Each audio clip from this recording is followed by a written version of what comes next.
Hi, this is the Achievement Task Theory Critique done by myself, Taylor Tertoka, who's a psychology major. I'm Hannah Cooper. I'm a psychology minor. I'm Christine East, and I'm a psychology minor. I'm Melody White. I'm an exercise science major and a psychology minor. I'm Juno, psychology major. And we are joined here today by our friend Katie. Hi. Thank you for joining us, Katie. Join. Yeah, so we're going to go ahead and get started. I was assigned the task of the white hat, which is just to give basic information on what theory we are critiquing today, and then the girls will go into their specific details. So, now that I've given you the basic information of what our theory is, we're going to transition into the 5 characteristics that we chose to elaborate on, but I'm going to briefly summarize those for you so you can know what we're about to look at. First, we're going to look at active versus passive learning, which is basically just whether you're actually being engaged and active and interested in your learning and participating, whether that be class discussion or group activities, asking good questions of your teacher to make sure that you're really understanding the concepts, and really being able to construct your own curriculum along with that, or being a passive learner where you just kind of sit back and let the teacher talk at you and not really be involved in your learning and just let a lecture style class happen and not really gain anything from it. And then we have chosen the free will versus determinism characteristic, which is basically just whether you believe that you have like a choice in your decisions and in your life and in your learning, or if everything is just solely determined and that you don't have that choice and you don't have a say in how things go, and it's just set from the beginning and there's no changing that. And then we'll be discussing consistency with scriptures, which is pretty self-explanatory, whether or not our theory is consistent with scripture and what the Bible has to say. And then we have focus, which is just being engaged and focused on your learning and having a goal and pursuing those goals and being very strategic in that, or just letting it go how it may and have no focus, obviously. And finally, we'll also be talking about relevance, which is basically just like the relevancy of this task to our academics, our careers, just our lives in general, and how they can be used, or how the task can be used or not if it has no relevance in our lives. So the achievement task theory is made up of 4 different components, which are the attainment value, intrinsic interest, extrinsic utility value, and the other one, cost belief. Thank you. Did I say that one? That's fine. Okay, and so this theory was made by Eccles and Wakefield in 1995, and it is based on it is based on a constructivist psychology view, which means that we need to like keep important focus on the people's beliefs and their perceptions about value and what they're doing in the achievement task. And so I'm going to give a little bit more detail about each specific component that makes up this theory. So first we have the attainment value, or what is considered the importance of the activity or focus. And that is the importance of doing well on a task because of needing to be like confirmed or disconfirmed on central aspects of the task. So there is this connection between the goal of the activity or the task and the person's self-schema of their value or like successfulness. So this is when someone finds their identity in being successful in a certain task, such as academics or sports or a club that they're a part of, their job. So they find their identity and their value in themselves based on doing well on something that they find important to them in their life. An example that was given in one of the articles that we had to read for this task was about masculine and feminine expectations, and how someone would not consider themselves masculine if they weren't successful at specific activities that their culture, society says someone needs to be able to do in order to be masculine. This also has an effect on memories and values in the person as well, and has high implicit motivation for the need for achievement. The second component is the intrinsic interest or intrinsic value, and that's defined as the enjoyment people experience when doing the task, or their subjective interest in the content of a task. So this is similar to intrinsic motivation theory. And it's based on the personal interest and flow of the task. It's more closely related to the means of doing the task and the pleasure of doing that task than actually being engaged in the task. And you're more likely to do the task longer if you're enjoying it, and you're more motivated to do well on the task if you're intrinsically interested in it. The third component is the utility value, which is defined as the usefulness of the task for individuals in terms of their future goals, specifically career goals or future academic goals, or anything pertaining to what they want in the future. This is more related to the end goal of a task versus the process of the task. So instead of being really engaged in the process and being in the moment of while you're doing it, it's more so a focus on the end, or what the result of that task or goal would be. And the final component is the cost belief, which is defined as the perceived negative aspects of engaging in the task. So this means that it's focused on the negative cost of what doing that activity is going to be, whether that be your time or your resources or skills. It assumes that costs include the perceived amounts of effort required for the task and the anticipated emotional states, such as if someone doesn't like public speaking, the anxiety that's formed in them for their performance or speaking in front of people, that would be considered a cost for the cost belief component. And these cost and negative effects might be generated from affective memories of earlier experiences with similar activities.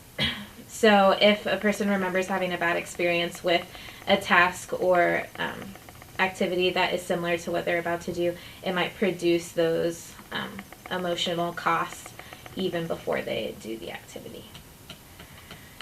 So as the article says, these four components of task value are assumed to operate together and to determine the achievement value at a task. So we look at all four of those components in order to see if the task is achieved or not, and how the person perceives that achievement. All right. Thank you all for coming today.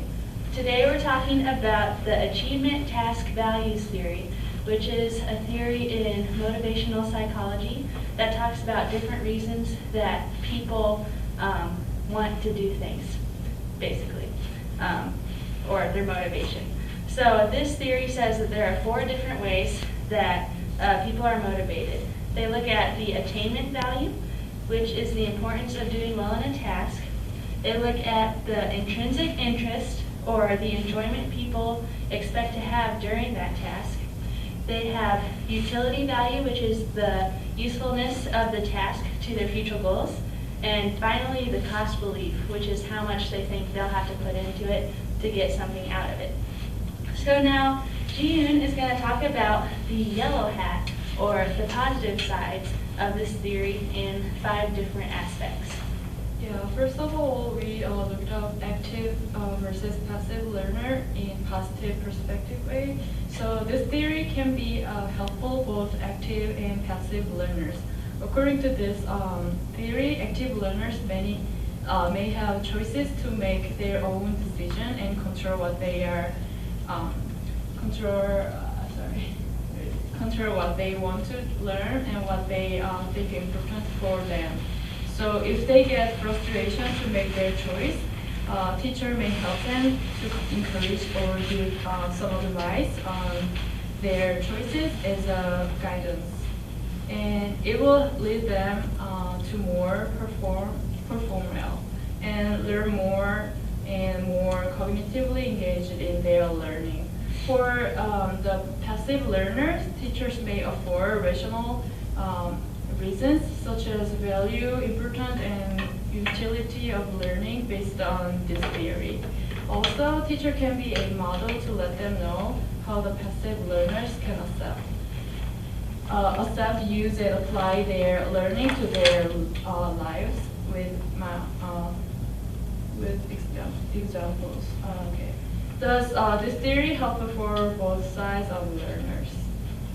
Then we're going to see free will versus determinism in positive perspective. So this theory stressed on free will instead of determinism. So I guess as a human being, if we have choices to do something, it will make us happier, and we don't have it. That we don't have it, and we are willing to engage more into our decision than in deterministic situation. In this theory, individual gets to decide what they do instead of being forced to do something. An example of this might be letting your children choose what sports to play instead of telling them which one they should do. So this process helps the children have positive self-perceptions of competence and regard their task valuable. Then I want to talk about consistency with scripture. So in positive perspective, according to Philippians 2:13, it says, "For it is God who works in you to will and to act in your order to fulfill His good purpose." So God already gives us gives and shows us His will in our heart. So thus, our values and expectancies should be matched with Him. So, however, it is sometimes need hard to work to figure out God's will. In Romans 12:2, it says, "Do not conform to the pattern of this world, but be transformed by the renewing of your mind. Then you will be able to test and approve what God's will is. He is good, pleasing, and perfect will." Therefore, the most important thing in here that we should distinguish whether my values and expectancy are coming from God or our mind. Meanwhile, in Proverbs 16:9, it states, "In their hearts human plan their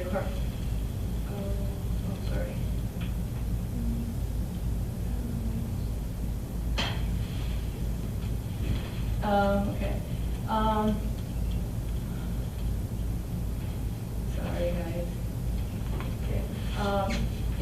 In their hearts, human plan their In their hearts, human plan their course, but the Lord established their steps. Through this verse, we may have conviction if our value and expectancy fit with His will. He will work for us and lead us to the goal. Then now I want to talk about focus. The most important thing in this theory is our own perception and beliefs about value. Also, this theory shows our interest and importance positively related with your self-conception and expectancy for success. These processes will lead us to truly focus on our learning and engage our tasks. Since we make our own choice, we may develop appropriate expectancies about ourselves and achievement with high levels of focus. Lastly, I'm going to talk about relevance. So in positive perspective, this theory relevance to many aspects in our lives. In other words, it is not only possible to apply to our learning process, but also attitude of us that toward the world around us. If we are engaging to serve people and respect them based on our own value and expectancies, the environment may have high possibility to change in positive ways. As time goes on, we are willing to more engage in the processes, and our society will be a better place. All right, so like Gian said, there are a lot of positives to this theory, but every theory has to have some negatives too. So now we're going to put on the black hat and talk about the negative side of this theory in all of these categories. So our first category is the active versus the passive learner. And again, this is a very active type of theory, but it does not seem to give license to students or others who may have different occupations to slack off on a test when they don't see achievement value. So this means that this theory kind of says, like, hey, if you don't think that this is important, then you're not going to be motivated, so why do it? That kind of seems to have that sort of attitude. So if students don't see the importance, enjoyment, or the usefulness, or even see too many negative aspects to the task, they're likely to be a passive learner in this case. And this theory seems to suggest that such learners have no reason to learn such things, even if the content may indeed be important. So I know a lot of times, I sometimes look at my homework and I think, will I really enjoy this? No. Will I really get anything out of it? No. And so if I was looking at it through this theory, then I say, you know what, in all these 4 areas, I have no reason to do this. So clearly I have no motivation, and so I should just not do my homework. Whereas professors, on the other hand, would argue that homework is important, and that is in fact why they give it to us. All right? The next point I want to talk about is free will versus determinism. So again, people can use this theory to chalk up a lack of motivation to a sort of, I was born this way sort of thing. So if you've heard the famous song by Lady Gaga, you know, this is like sort of a license to say, I was born this way, so I don't have to participate in this activity. So if a task doesn't fit someone's fancy, they may feel like they do not have a choice to appreciate it because they do not naturally see the value in it. So something that I don't naturally see the value in is golfing. And I think it is the most boring thing ever. And I could say, you know what, I was born this way. The theory says that I don't find enjoyment, importance, or anything in it. But some people that I love do play golf, and it's important to them. And so if I were to have an idea that there's no way that I can find value through it, then I could not give that love to my family members who do play golf and support them in that. So this, again, this theory can seem sort of like a license for people to get out of things that they maybe rather wouldn't do. They may feel like their natural inclinations determine their ability to will themselves to do something. All right? The next thing I want to talk about is the consistency with scriptures. And the main scripture I found for the negative side is where the Bible says, "The heart is deceitful above all things and desperately wicked. Who can know it?" Jeremiah 17:9. And this whole theory is based on what we personally want. So like, what do you find important? What do you find enjoyable? What do you see is worth all the time that you're going to put into it? And honestly, a lot of times humans pick things that are not matching up with the scriptures and not matching up with the Bible. And if you look at our society as a whole right now and some of the choices they're making, if you look at like the community of people who are saying like, oh, I should be able to go into whatever bathroom I want because I want what I want and no one should stand in my way, then you could say, look, this theory says that this is something enjoyable for me and something that's important to me, something that I find value in, so this is my motivation. But that discards anything that the Bible may have to say, or even thinking of an overarching morality for the world. So, not everything we desire or even find value in are actually good or honoring to God. So, another example for my life is I love chocolate and I love ice cream. And so sometimes I'll just like sit in my room and eat all the chocolate I can. And I enjoy that, and I don't see many negative outcomes from it because I'm pretty young and my metabolism's good, you know? But that's not taking care of my body. And if I had no reason in my mind to take care of my body, I could easily be destroying myself and chalk it up to this theory and say, like, I enjoy it, so it's cool. This theory does not match up with scriptures in that aspect. So again, we should think about how many people value things that are not consistent with the scriptures whatsoever. And those are just some of the more milder examples. Moving on to focus. People's values and importance change throughout their lives. So one day I might see exercise as super important, and the next day I might see sleeping as more important. And so, you know, the things that I put value in change constantly. And this is common for many people. As an exercise science major, I work with people who want to lose weight a lot, and they'll come into our exercise programs and say, hey, I want to lose like 20 pounds in so many weeks. I'm like, that's great. Do you know how much time it takes to actually lose that weight and how much effort you have to put into it? And they realize, oh, you know, maybe this isn't as important as I thought it was. And so one day you might have your focus on one thing, and one day your values might be something else. So this theory really does not have a strong focus impact. Since our lives change constantly as well, this might not even be a thing that we choose. Like, this can be something that happens to us based on if we move from place to place. The environment we're in, or even life events, can really change what we value in the moment.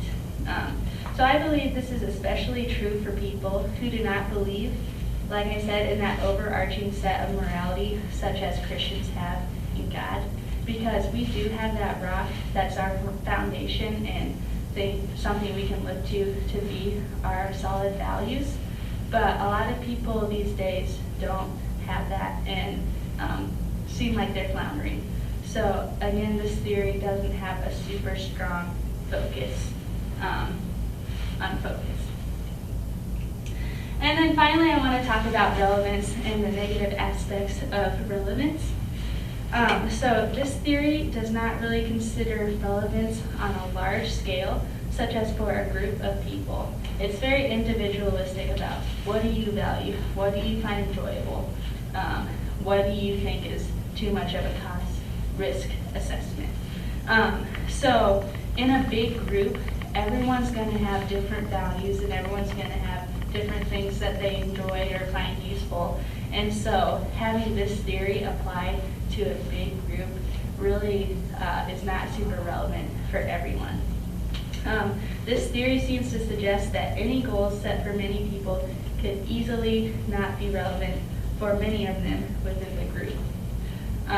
So I know that sometimes in small groups, people will say, hey, let's set this goal for our small group. Or this is what I want you to do. I want you to read 4 chapters a day of the Bible and then pray for an hour. And that's an extreme example. That hasn't actually happened. But if they said, yes, this is what I really want, and the rest of the group said, yeah, this is what I really want, and I feel like that's too much pressure on me and too much of a burden, then I'm not going to find value in that. And even though that's important to our group and enjoyable to our group, it's not important and enjoyable to me because I feel like I have too much else on my plate to do. So again, the relevance in this theory is important for individuals, but not for a group as a whole. I am talking about the red hat, which is the application of the achievement task theory. So for our first section, the active versus passive learner, this specific theory motivates me to become an active learner in all aspects of my life in order to obtain the most value from each life experience that I take part in now and in the future. I can do this by figuring out a healthy balance of being an active listener in every area of my life instead of just passively listening and getting by. Something else that I think would be helpful would be to ask questions. Asking questions will help me learn new things about people and spark new ideas so I can continue the learning process. Through asking questions, I will be able to gain a clearer understanding and help me complete the task in a more thorough method. In order to effectively learn through asking questions, I need to have an open mind as well. Having an open mind while I'm listening to others will help me get a better, more complete perspective on what I am trying to get done so that I can approach it from a different angle. In addition, I'm more likely to learn more actively when I'm engaged in conversation with other people and not trying to approach the tasks on my own.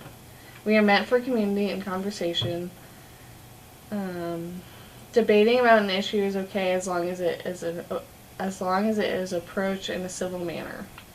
Challenging what each other has to say is one of the most active ways to learn.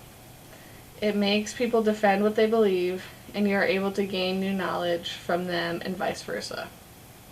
Achieving any personal goals that I have will be so much easier if I am active instead of a passive learner. I am an active learner currently. I work ahead on my projects and assignments, and if I have a question, I will ask my professor about it. I listen to everything that is being said and ask questions from that. I try to fully engage all the time so that I do not waste the professor's time nor my own. This will be helpful in my future career of event planning because I will be able to listen to what the clients want and apply that to what they want their event to be. If I'm passively planning events, they will not be happy and I will never get any tasks done. For free will versus determinism, this theory motivates me to figure out what I am passionate about and pursue it instead of letting it just happen to me. If I listen too much to what my family wants me to do and not follow my own dreams and what tasks I need to do, then I will not be motivated to do it. I can figure this out by working hard at everything in my life and taking the things I really enjoy doing to the next step. Since I am able to choose the course of my life, I will do everything I can to make choices that are aligned with God's will. Every choice I make will change the direction of my life. I have to be willing to say yes to any opportunity that God brings my way, and if He closes the door, then I will know that that's not the plan for my life. I need to learn how to exercise my free will because it is an amazing gift that God has given each one of us. We would be completely different people, if not robots, if we did not have free will. God has a plan for each of our lives, but we are able to choose to divert from this plan if we like. It is preferable if we do not, but through each choice and everything we accomplish in our life, we are able to determine this. Without God's sovereignty in our lives, we will take our free will for granted, and we may even try to accomplish tasks that are displeasing and dishonoring to Him. That is why we need Christ in our lives to make our path straight, according to Proverbs 3:5-6. Currently, I have the choice to not do my homework and not fulfill my role as a student properly, or I can put all my effort in and do the best that I can. The latter will please the Lord more and will help me develop a strong work ethic for my career. When I become an event planner, I have the choice to take control over the events and help people stay grounded, or I can allow them to control me and watch the event go to shambles due to everyone's stress. But in order to be the best event planner I can be, I need to have a good sense of other people's personalities so I can understand how I can gain control back. For consistency with scriptures, when I am in the Word, my goals are aligned with the scriptures and I am pursuing God's will for my life. Everything I do should come from my self-schema, which is rooted in God and Christ. He needs to be the foundation of my life and my identity, not what my grades are, how much money I make, or what career I choose. Philippians 3:14 encourages us, saying, "I press on toward the goal to win the prize for which God has called me heavenward in Christ Jesus." We are able to achieve more tasks and get closer to our goal when we have God on our side and we choose to take this journey with Him. Christ's expectancy belief for us is to do everything in His name. Striving to be perfect and striving to have success is all supposed to be in His name. He has high expectations for us throughout our life, but He is graceful if we do not achieve everything He has set out for us to do. Currently, I'm not too driven to stay in the Word, so I'm out of touch with His will for my life, it seems. So my decisions may not be the ones that are building on each other to help my path in life. However, I do get convicted easily when I am not supposed to be doing a certain task. So in event planning, I will be able to go to scriptures, and based on my convictions, I will be able to have a good sense of how the event is going to glorify God and how well I am supposed to, or how I'm supposed to direct my conversation so I can treat the clients properly. For focus, I am more focused on achieving my goals because I am passionate about succeeding in the task because it will help me in my future career. I enjoy it more, so I will be more motivated to stay on track and not get distracted. I will be more focused on completing an assignment in a class that I wanted to take than one that is a requirement. Another thing I'm more focused on is helping out on SAC events. Joining that cabinet was a fun choice that I made, and when we have events, I want to put all my energy and everything I have into the decorations and making sure that this show runs smoothly. I'm focused on making sure that people get to their places on time, the decorations get done and put up, and the audience as well as the band members enjoy the show. I'm more focused on this because of the fact that my friends are with me in the cabinet and as well as in the show. I know how important the smoothness of the show is for them, so I put all my effort into doing the tasks they have me do so they don't have to do them. Currently, I have the mentality that it only takes a couple times to perfect a certain skill. This is due to lack of focus and motivation to go through the process that it is actually necessary. For event planning, I need to alter this state of mind and give myself grace when the original plan does not go well. But I will also need to develop a better focus so that I am more likely to get the planning right throughout the process and listen to what people have to say every step of the way. For relevance, the tasks that I choose are going to have more relevance to every aspect of my life because I know what areas I need to grow in and where my strengths and weaknesses are. I will more likely choose to study communications and psychology than computer science or accounting because it applies to my life and what I am good at. I'm going to choose to take classes or get jobs that are eventually going to lead into my career, although it is unknown at the moment. I'm encouraged because every task that I am a part of deals with helping people to the best of my ability. Every task that I complete when I am helping in a ministry helps them look nice and clean, and it also gives me the satisfaction of helping out behind the scenes or being a part of their hospitality crew. Since I enjoy helping out at the ministry so much, I do not think of my jobs as tasks, but work to further Christ's kingdom. Since Christ is the center of my life, every person I meet and task I achieve for them is in His name, and it's going to be relevant to every person's life that is involved. So now I need to have the mindset of being at the ministry is my goal, but in order to do that I need to be in the Word daily and not view it as a task or checklist. And I need to take my Spanish seriously because that's a step closer to evangelizing to a family in need in Mexico. And I need to keep up my relationships with the staff members I've already met so that I feel more at home every time I go there. And currently I am finding relevance of my life through applying the information from my classes to what I'm good at and improving where I am bad. This helps me really focus in my classes and have an optimistic perspective on the classes. Developing this will help me in event planning because I will not always enjoy working with everyone, but I will be able to have an optimistic perspective and see through my clients' weaknesses. And this will make it more enjoyable for all of us. And now Hannah is going to talk to us about the improvements of the theory. Thanks, Christine.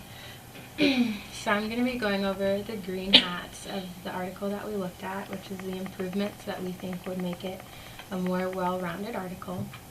So first, in reference to the active versus passive learner, the only thing that we would add onto this theory in order to improve it a little bit would be an aspect of control. So we've studied control a lot in this class so far, and I think that I would add this one because control is the ability to manage one's own passions, thoughts, emotion, and speech, as well as exhibiting moderation in all of these areas.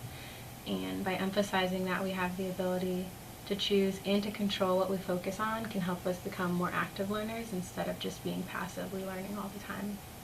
Control can do this in a bunch of different ways, but specifically it can help us exercise our inner strength, our discipline, our reason, and our understanding of the direction of sound judgment that we have. This sound judgment makes it much easier for us to be active learners in all areas of our lives, as well as to help us get the most out of every situation possible. So by emphasizing control, it can make us a lot more well-rounded in that area. Next, I'm going to be talking about the improvements that we could have made in regards to free will versus determinism. And for this area, we said that one improvement that we could have made to this article is the fact that people are allowed to decide their goals.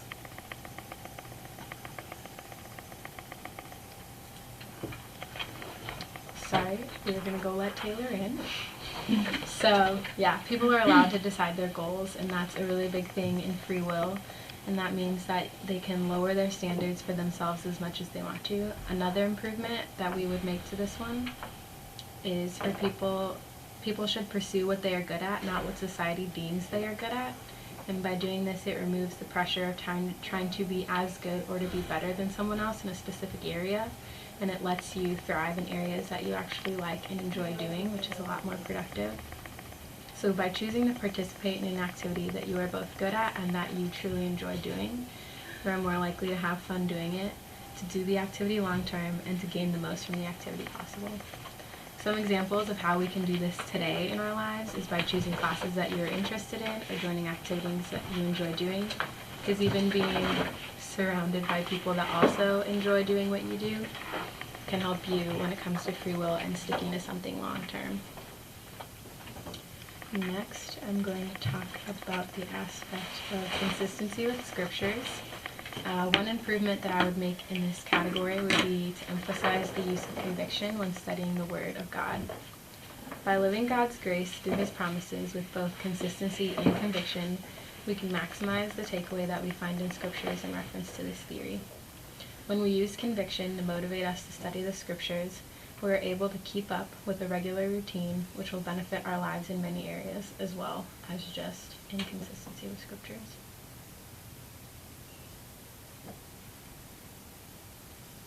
So in regards to focus, something that we think this article could have done a little bit better is improving the strategy by adding a concept of completeness.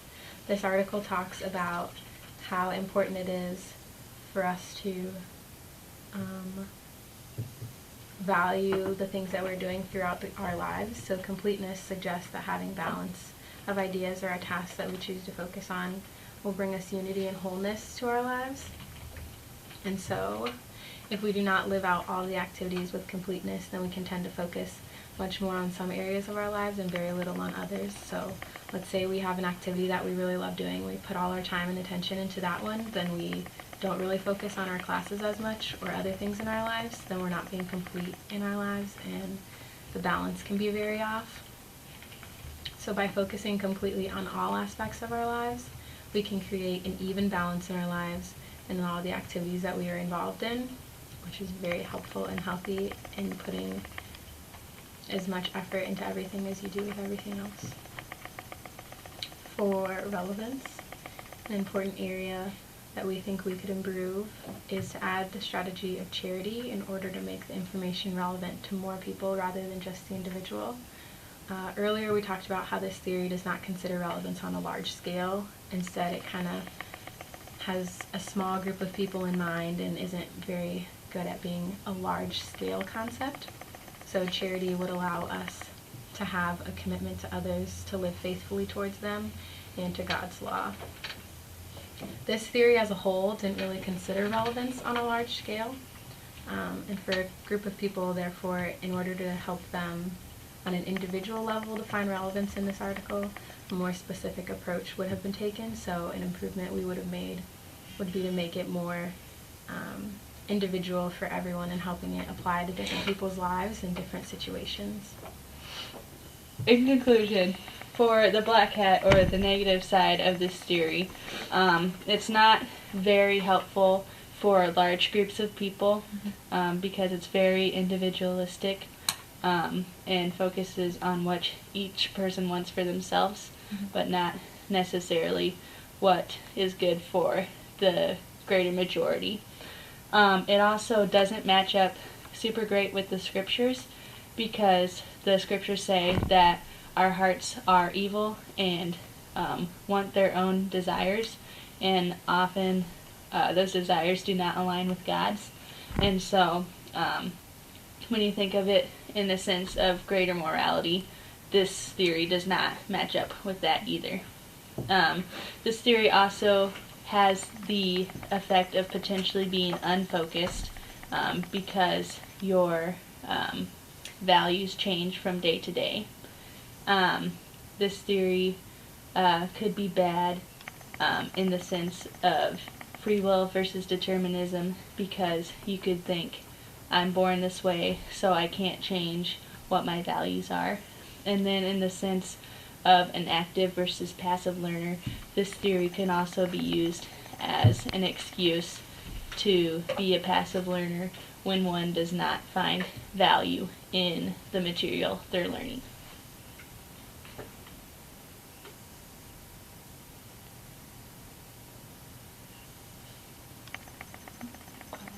Can I get more time? Okay, yeah, sure. Go ahead, Christine. So for the red hat, which was the application, I found that it was really easy to apply the achievement task theory to learning now and in my future career, and I just have to choose to be an active learner and ask questions and be a good listener. And then for free will and determinism, I can choose how much effort I put in to everything that I do, and that also goes with how much time I spend in the Word and following God's plan for my life. I found that it applied to consistency with scriptures because, like I said before, like when we are in the Word, He will guide our path more than just on our own. And when we are in the Word, we are pursuing His will for our lives. And then for focus, I found that just passion is really important, and I have to say yes to any opportunity that comes my way, and I have to be fully engaged in everything that I am involved in. And then for relevance, Christ is the center of my life, and as I'm pursuing Him, everything else will fall into place, pretty much. Okay, so in conclusion for the green hats, well, overall I think we all really enjoyed this article for the most part, but there are some improvements that we could make to it just after being in the motivation class for so long and everything that we've learned. Some major takeaways is for active and passive learner, that control is the ability to manage one's own thoughts, passions, and emotions, so remembering that we have the power to control all of those, and it's not something that just happens to us. We can choose to be active learners and not just be passive all the time. For free will versus determinism, people should pursue what they are good at, not what society deems is important, and by focusing on things that you love to do, it's a lot more impactful for you, and you're going to have a lot more fun and get a lot more out of it when you do what you want to do instead of what people tell you you should be doing.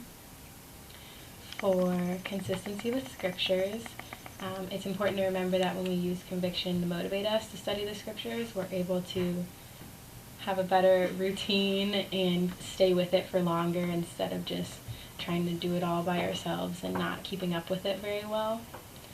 For focus, having a life balance is really important, and not spending all your time on one or two areas is something that we should all strive to do. And then for relevance, like Melody said earlier, just making it on an individual level where we can find a way to apply it to every person's specific lifestyle at that time instead of just trying to make a blanket statement for the entire group is really helpful as well, and one thing that we would change. Thank you. And in conclusion, in Yellowhead, this theory can be helpful both active and passive learners. For active learners, it will lead them to more perform well and learn more and more cognitively engage in their learning. For passive learners, teachers can be a guidance and lead them to figure out why it's important and why is that valuable for them. And this theory like more focused on free will instead of determinism. So we have free will, so we can choose whatever we want, and it will more helpful for us. Then our values and expectancy should be matched with them. So like we look through all the scriptures, like, so we can conclude like that way. And then since we make our own choices, so we may develop appropriate expectancy about ourselves and achievement with a high levels of focus. Finally, it is not only possible to apply to learning process, but also attitude of us that toward world around us. So it has relevance in this theory. Thank you. That is our critique on the achievement task theory. Tune in next time. Oh, just kidding.